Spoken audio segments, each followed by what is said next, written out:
হায় হায় হায় রে, কি সর্বনাশ! ঘরের টাকা দিয়ে সদাই করে নিয়ে এসে তিন গাঁয়ের মানুষদের খাইয়ে দিচ্ছি। আমার মতো আর কি কেউ আছে এ গাঁয়ে? তারপরও যদি মানুষজন বুঝতো। ও প্রতাপদা, আরে ও প্রতাপদা! আরে সুনীল যে, কি খবর? কি মনে করে? এ পাশ দিয়ে যাচ্ছিলাম, তাই ভাবলাম তোমার সাথে একটু দেখা করেই যাই।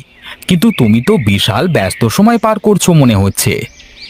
কি করব বল দেখি, সামনে বৈশাখ মাস, তাই তো খাতায় একটু চোখ বোলালাম যে কার কাছে কেমন কি আছে।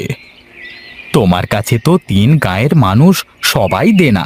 তিন গায়ের মানুষ এই জন্যই তোমাকে এত সম্মান করে। আমি কি আর এমনি করি? তবে তুই বল সুনীল, আমার মতো আর কে আছে যে নিজের টাকা দিয়ে মাল মাটি